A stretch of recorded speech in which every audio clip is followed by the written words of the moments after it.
Halo semuanya, apa kabar? Semoga kita selalu dalam kondisi sehat dan baik ya. Perkenalkan, saya Eriska dan rekan saya Benaya. Kami dari Fakultas Psikologi Universitas Kristen Maranatha. Pada kesempatan kali ini, kami akan menjelaskan tentang Developing Active Training Objective. Saya akan memulai sesi ini terlebih dahulu, nanti kita akan bertemu dengan Benaya di sesi materi ya. Nah sebelum itu, saya mau membakar semangat teman-teman dulu nih. Kalau saya bilang semangat pagi, teman-teman boleh jawab pagi, pagi, pagi. Sekali lagi ya, kalau saya bilang semangat pagi, teman-teman boleh jawab pagi, pagi, pagi. Kita mulai ya. Semangat pagi. Pagi, pagi, pagi. Sekali lagi. Semangat pagi. Pagi, pagi, pagi. Nah, sekarang karena kita sudah membakar semangat kita akan lanjut ke sesi berikutnya. Developing Active Training Objective merupakan tahap awal ketika kita akan membuat program pelatihan. Nah, kalau yang teman-teman tahu, membuat sebuah program pelatihan itu hanya mengandalkan daftar topik-topik saja itu kurang loh teman-teman. Kenapa? Karena pada dasarnya program pelatihan ini dibangun untuk mencapai sebuah tujuan. Oleh karena itu, penting untuk kita mengetahui apa yang ingin peserta pahami atau apa yang ingin peserta lakukan ketika selesai mengikuti pelatihan yang kita buat. Seperti yang saya bilang di awal bahwa sebuah program pelatihan dibangun untuk mencapai sebuah tujuan, maka peran tujuan di sini adalah sebagai pilar ketika kita hendak membuat program pelatihan. Tujuan dalam perancangan program pelatihan ini menjadi pendorong kita agar lebih bekerja keras dalam mengembangkan tujuan, dalam merancang desain pelatihan, dan langkah-langkah perancangan program demi tercapainya tujuan. Saat kalian tidak tahu apa yang menjadi tujuan kalian, mungkin kalian akan melewatkan beberapa poin penting yang sebenarnya peserta itu butuhkan dari pelatihan kita ini. Seperti contohnya berikut ini. Seorang trainer ingin melakukan pelatihan terhadap pekerja real estate. Karena dalam analisisnya, para pekerja real estate tersebut masih belum menguasai bagaimana cara melakukan closing proses dalam sebuah penjualan properti. Akhirnya, trainer tersebut mengadakan sebuah pelatihan guna menjelaskan bagaimana seharusnya closing penjualan properti tersebut dilakukan. Namun, ternyata masih banyak peserta training yang masih tampak kabur tentang bagaimana melakukan closing itu sendiri. Karena ingin memperbaiki situasi tersebut, maka trainer memutuskan untuk meminta pekerja real estate yang lebih berpengalaman untuk mengidentifikasi keterampilan khusus di tempat kerja yang perlu dimiliki pekerja real estate ketika melakukan closing. Feedback dari para peserta nantinya yang akan menjadi sebuah bahan evaluasi untuk trainer agar dapat mengembangkan tujuannya saat melakukan pelatihan di lain waktu. Dari contoh tadi dapat kita simpulkan bahwa sebuah program pelatihan dapat dirancang ulang. Dengan menambahkan poin feedback dan poin pengalaman dapat membantu terciptanya tujuan. Tidak hanya mengajarkan proses, tapi juga menguji pemahaman kelompok serta memungkinkan banyak kesempatan untuk berlatih ketika akan diterapkan pada setting pekerjaan. Sekarang kita masuk ke tahap pertama yaitu setting learning goals. Kita akan membahas mengenai penetapan tujuan pembelajaran umum. Tujuan pembelajaran umum berarti menentukan tujuan dan hasil yang ingin dicapai. Saat akan mengembangkan tujuan pembelajaran untuk program pelatihan, terdapat 3 jenis pembelajaran. Teman-teman bisa mengingatnya dengan A, B, C. A untuk affective learning, B untuk behavioral learning, dan C untuk cognitive learning. Affective learning itu mencakup pembinaan sikap, perasaan, dan preferensi. Contohnya sebagai berikut. Contoh dari affective learning yaitu ketika trainer ingin melatih peserta untuk memiliki sebuah reaksi tertentu saat berhadapan dengan situasi, masalah baru, atau bersikap dengan rekan kerjanya. Selanjutnya yang kedua, ingat setelah huruf A itu huruf B, yaitu behavioral learning. Behavioral learning ini mencakup pengembangan potensi dan kinerja. Contohnya sebagai berikut. Contoh behavioral learning yaitu ketika trainer ingin melatih peserta dalam keterampilan sesuai dengan bidang pekerjaan, seperti melatih staf perawat rumah sakit untuk mempraktikkan cara-cara efektif mempersiapkan pasien peroperasi yang hendak menjalani operasi. Yang ketiga, ada cognitive learning, yaitu mencakup perolehan informasi dan konsep terkait dengan konten pelatihan yang dilakukan. Berikut adalah contohnya. Lalu untuk contoh cognitive learning-nya, trainer tidak hanya ingin membuat peserta memahami materi pelajaran, tetapi juga berusaha agar peserta paham ketika akan menganalisisnya dan menerapkannya pada situasi baru. Meskipun seorang trainer memungkinkan untuk melakukan pelatihan dengan satu tujuan saja, Kita juga bisa melakukan penelitian dengan 3 tujuan dalam satu kali pelatihan. Berikut adalah contohnya. Contohnya, seorang pelatih menerima tugas untuk mengajari manajer cara menerapkan sistem pembelian baru. Dia memutuskan bahwa tujuan pembelajarannya secara keseluruhan adalah agar peserta melakukan hal-hal berikut. Untuk tujuan effective learning-nya, peserta diharapkan dapat memahami manfaat dari sistem pembelian baru ini. Untuk tujuan behavioral learning-nya, peserta diharapkan dapat melengkapi dan mengolah formulir. Dan untuk tujuan cognitive learning-nya, peserta diharapkan dapat menentukan bentuk formulir yang benar yang nantinya akan digunakan. Sebuah program pelatihan yang kita buat itu bisa menjadi jawaban dari masalah-masalah organisasi tertentu. Seperti contohnya ketika kita menentukan tujuan cognitive learning, berarti prioritasnya ada pada kurangnya pengetahuan atau yang sering disebut juga dengan don't know. Selanjutnya ketika kita menentukan tujuan behavioral learning, berarti prioritasnya ada pada kekurangan keterampilan atau yang disebut juga dengan can't do. Selanjutnya ketika kita menentukan tujuan affective learning, berarti prioritasnya ada pada kurangnya keinginan atau ketakutan untuk pengetahuan atau keterampilan baru, yang disebut juga dengan won't do. Sekarang kita masuk ke tahap yang kedua. Tahap kedua adalah selecting objective.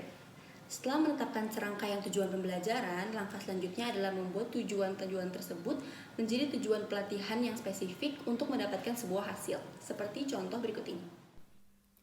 Seorang trainer dalam seminar peminjaman berjangka untuk bankir menetapkan tujuan cognitive learning, bahwa nantinya peserta akan terbiasa dengan hal-hal bisnis dan hukum dalam menyusun perjanjian pinjaman berjangka yang akan memenuhi kebutuhan bank dan nasabah. Hasil yang ingin dicapai itu adalah kemampuan untuk menganalisis organisasi perusahaan, laporan keuangan yang kompleks, dan memahami bagaimana struktur fasilitas kredit yang kompleks. Tujuan pelatihan yang dipilih adalah pada akhir dari seminar ini, peserta dapat mengidentifikasi resiko kredit utama dalam berbagai situasi pinjaman yang kompleks, menganalisis struktur perusahaan dari sebuah organisasi dengan beberapa anak perusahaan dengan penekanan pada entitas pemberian pinjaman yang sesuai. Yang terakhir, identifikasi masalah manajemen utama untuk setidaknya 3 perusahaan yang mencari fasilitas pinjaman berjangka. Selanjutnya, tujuan behavioral learning, yaitu penerapan strategi pinjaman berjangka di tempat kerja. Hasil yang ingin dicapai yaitu pembuatan perjanjian pinjaman berjangka untuk ditinjau oleh petugas bank yang lebih berpengalaman. Tujuan yang dikembangkannya adalah pada akhir seminar, peserta mampu membuat draft struktur yang diusulkan untuk kredit berjangka untuk 3 perusahaan yang sebelumnya dianalisis. Selanjutnya, membuat draft persyaratan untuk masing-masing kredit dan didiskusikan dengan pengacara bank yang sesuai, serta memantau setidaknya 2 fasilitas kredit berjangka. Terakhir, pelatih ingin memasukkan tujuan affective learning, bahwa peserta dapat menghargai kepentingan peminjam dan pemberian pinjaman dalam pinjaman berjangka. Pada akhir seminar ini, peserta diharapkan dapat identifikasi perasaan pribadi mereka tentang risiko dan perlindungan bisnis, serta mendukung tujuan masing-masing pihak untuk perjanjian pinjaman berjangka, kecuali jika tujuannya adalah saling eksklusif. Nah, ada hal-hal penting yang perlu kita ketahui sebagai trainer yang hendak melakukan sebuah pelatihan. Yang pertama, sebagai trainer harus memikirkan seberapa banyak materi yang akan kita sampaikan kepada peserta. Karena penting untuk menjaga materi-materi tersebut berada pada level moderate, agar peserta pelatihan juga tidak kewalahan mendengar materi yang kita sampaikan. Yang kedua, penting bagi trainer untuk memilah mana tujuan yang baik dan yang perlu, sehingga tidak memaksakan seluruh tujuan harus terlaksana dalam satu pelatihan. Nah, setelah penjelasan tadi, sudah mulai kebayangkan betapa pentingnya tujuan dalam merancang sebuah program pelatihan. Sebelum kita masuk ke tahap selanjutnya, kita akan melakukan ice breaking terlebih dahulu ya teman-teman.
Halo semuanya, gimana videonya? Lucu kan? Lumayan menghibur lah ya, refreshing sebentar. Gimana nih tadi sudah belajar sesi 1 bersama rekan saya Eriska? Sudah belajar sesuatu dong pastinya. Sebelumnya, izinkan saya untuk memperkenalkan diri. Nama saya Benayas Zenoji yang akan memandu sesi kali ini. Sebelumnya, kita bakar semangat dulu yuk sebelum memulai sesi kali ini. Kalau saya bilang semangat pagi, teman-teman jawab pagi, pagi, pagi. Kita coba ya. Semangat pagi, pagi, pagi, pagi. Nah, kali ini saya akan menjelaskan beberapa hal yang harus dilakukan untuk menentukan tujuan dari training. Ketiga adalah specifying objective. Ketika teman-teman sudah memiliki tujuan tersebut akan dinyatakan dalam bentuk yang menjadikannya efektif untuk mengelola, memantau, dan mengevaluasi pelatihan. Hal ini akan menentukan apakah desain pelatihan yang teman-teman buat sudah sesuai atau belum. Ketika tujuan pelatihan sifatnya teknis, tujuannya tidak hanya dinyatakan apa yang harus dilakukan para peserta saat pelatihan, tapi juga apa yang bisa dilakukan peserta dalam pekerjaan mereka sesuai dengan kondisi dan menurut standar. Contohnya, peserta dapat mengerjakan item lockbox dengan kecepatan 500 per jam dengan tidak lebih dari 2 kesalahan per 1000 item. Contoh lain, saat berlatih penyambungan kabel, peserta akan menyelesaikan 5 penyambungan kabel dalam waktu 30 menit sesuai dengan kode. Jika tujuan disusun dengan format yang tepat, pengembangan evaluasi pelatihan dapat dilakukan dengan mudah. Nah, selanjutnya teman-teman juga harus berhati-hati nih pada pelatihan yang sifatnya non-teknis. Kita tidak boleh menuntut peserta harus sama persis dengan apa yang kita ajarkan. Kita sebagai trainer harus membantu peserta untuk mengeksplor diri mereka. Keempat adalah expressing objective.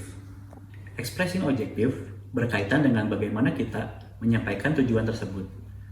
Penting bagi kita sebagai trainer untuk menuliskan tujuan dengan bahasa yang mudah dipahami dan to the point. Berikut contohnya. Tabel berikut merupakan contoh istilah-istilah yang sering disalahartikan ketika menuliskan tujuan dari pelatihan. Untuk skill pengetahuan, istilah yang sering disalahartikan yaitu untuk mengetahui, untuk mempelajari. Sebaiknya kita menggunakan istilah untuk menuliskan, untuk mendefinisikan. Untuk skill pemahaman, istilah yang sering disalahartikan yaitu untuk memahami, untuk mengapresiasi. Sebaiknya kita menggunakan istilah untuk menyatakan kembali, untuk mendiskusikan, untuk mendeskripsikan, dan lain-lain. Untuk skill aplikasi, istilah yang sering disalahartikan yaitu untuk menunjukkan, untuk menerapkan secara menyeluruh. Sebaiknya kita menggunakan istilah untuk mengoperasikan, untuk mengilustrasikan, untuk memakai, untuk mempekerjakan. Untuk skill analisis, istilah yang sering disalahartikan yaitu untuk menganalisis. Sebaiknya kita menggunakan istilah untuk membedakan, untuk menilai, untuk memperhitungkan, dan lain-lain. Untuk skill perpaduan, istilah yang sering disalahartikan yaitu untuk membangun kreativitas. Sebaiknya kita menggunakan istilah untuk menyusun, untuk mendesain, untuk mengelola, dan lain-lain. Untuk skill evaluasi, istilah yang sering disalahartikan yaitu untuk menunjukkan penilaian yang baik. Sebaiknya kita menggunakan istilah untuk mengevaluasi, untuk menilai, untuk memilih, dan lain-lain. Kemudian, kita juga perlu untuk menuliskan kata kerja spesifik untuk membantu para peserta mengevaluasi program kita. Nah, tabel ini merupakan contoh kata kerja spesifik yang biasanya digunakan. Yang pertama ada mengelola, memperkuat, menyediakan, mempercepat, mengadopsi, berkonsultasi, melaksanakan, memproses, menasihati, mengontrol, meningkatkan, memajukan, dan lain-lain. Kelima adalah communicating training objective. Mengkomunikasikan tujuan dengan bahasa yang efektif dan format yang benar merupakan hal yang perlu diperhatikan oleh kita sebagai calon trainer. Bayangkan ketika sudah membuat tujuan pelatihan, kemudian tujuan tersebut tidak dipahami oleh para peserta, pastinya training tersebut akan sia-sia. Berikut contoh penyusunan tujuan training yang kurang tepat. Melihat tujuan seperti ini akan membuat peserta bingung karena terlalu panjang dan padat. Nah, dari contoh tersebut, baiknya tujuan disusun dengan bahasa yang singkat dan berkelompok seperti ini. Nah, tadi itu merupakan contoh-contoh dari penyusunan tujuan training yang kurang tepat. Jadi, jangan sampai membuat tujuan training yang seperti itu ya teman-teman. Nah, nggak kerasa nih, ternyata materi pada sesi ini sudah terbahas semua. Gimana teman-teman? Cukup menarik bukan? Nah, dengan berakhirnya sesi ini, berakhir pula training kita kali ini. Semoga teman-teman belajar sesuatu ya dari training ini. Kami juga meminta maaf jika ada kekurangan atau salah kata. Kami berharap teman-teman semua mendapatkan pengetahuan yang tentunya dapat teman-teman aplikasikan ketika akan membuat program training nantinya. Akhir kata, kami ucapkan terima kasih banyak atas antusiasme dan partisipasi teman-teman semua dalam sesi kali ini. Sampai bertemu di sesi-sesi lainnya. Dadah!